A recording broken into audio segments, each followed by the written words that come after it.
Okay, good afternoon, everybody. I know it's been a very long day, so I promise not to give you a heavy presentation, and I thank you in advance for listening.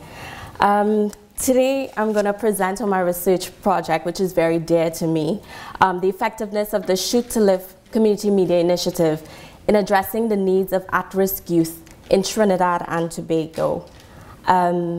And my name is Rachel-Ann Charles, just in case you didn't get it earlier.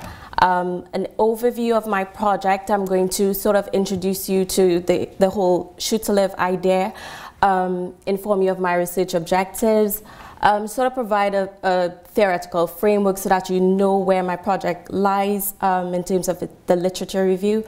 I'll also give you an overview of my research methods, where I'm at in my research, and the challenges and solutions that I'm currently facing. And of course, at the end, you'll be able to provide me with any comments, questions, or concerns. And just so that you know what the Shoot to Live project is all about, I know you're familiar with YMCA, which is the Young Men's Christian Association, and so the branch in Trinidad and Tobago, they collaborated with the Trinidad and Tobago government in funding, funding the whole Shoot to Live project. And the Shoot to Live is a play on the word shoot, which is usually associated with a gun or something extremely violent. But the YMCA decided to sort of play with the word shoot and give it a positive association, and it allows for youth to aspire to shoot to live, shoot by using a camera or video camera, anything of that nature, but it sort of, hinges on that positive element of shooting. And so the main aim of that project is to empower 15 to 20 young men between the ages of 12 to 16 years, and they should be residing within areas of the at-risk areas of Trinidad and Tobago. And so we have 22 at-risk areas. So this project, in essence, was a sort of pilot to see how effective a project like this can be. And so how it relates to media is that I classify it as a community media project. And why I classify it as that, it's because ideas of community media sort of hinges on access and participation, giving people that right to, people as in grassroots, the people of the country, people of ground up, bottom up, giving them that tool and that ability to sort of use media initiatives and create anything for that matter using that community media platform. And so I have classified it as that, and that's highly debatable based on all the concepts that have been presented on community media. And so my research objectives the first one analyzes and evaluates the effectiveness on the project. So it asks essentially, was this project effective? Did it achieve what it set out to do? Based on the conceptualization, the aims and the objectives and the impacts and things of that nature.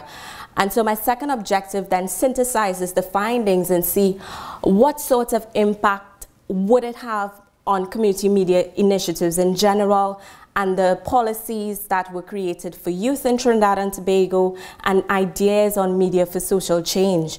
And then the third objective, which I like the most, is sort of proposing a new framework using everything that I've gathered from objective 1 and 2, and sort of synthesizing and providing a new framework for community media programs of this nature. And of course, it will hinge on the ideas of comparative youth development, models of problem prevention, as well as positive youth development and the social justice approach. And the sort of literature I'll be reviewing for this particular research project would be ideas on community media, which stems from way back when till now, and it's very broad. So that will be the core concept of my body of literature. And then it would also touch on areas of communication for development and social change, as well as understanding the at-risk youth and seeing how community media can actually impact on the at-risk youth. As well as this area is quite new to me, youth development, models of problem prevention, positive youth, that's something quite new, but it will be key to my third objective. So it is it forms an empirical, well, a pivotal part to my literature review.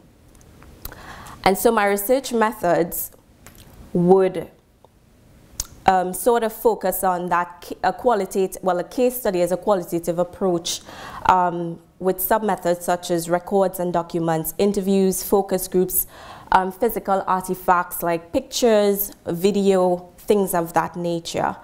And I have already started collecting data. For instance,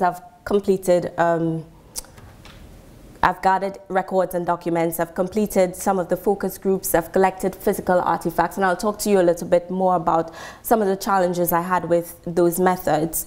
For the records and the research objective 2, I would utilize records and documents as well. Some of them sort of overlap. So for my research objective 1, most likely it may also inform my research objective 2, but as you go along, you know, sometimes things can be modified. For the research objective 3, which is an evaluative approach, it sort of ties in the research objective 1 and 2, because the evaluative research, the idea of it is sort of to collect data. And once you have collected data, you're able to propose new ideas based on the data collected.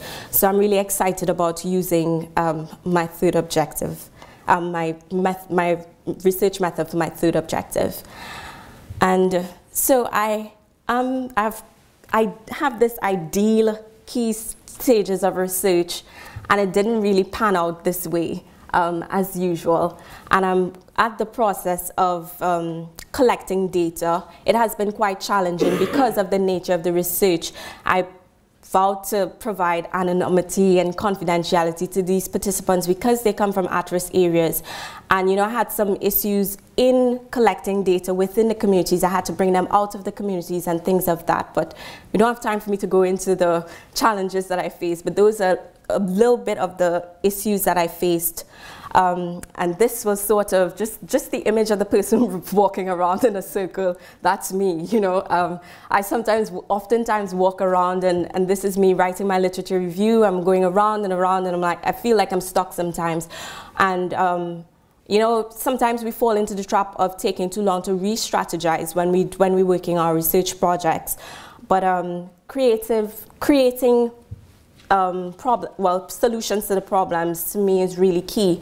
From early on, sort of knowing exactly this is an issue, let's sort of try to get out of this issue, as opposed to, you know, thinking about the issue too much. And so that's one of the things I've really learned from my research project.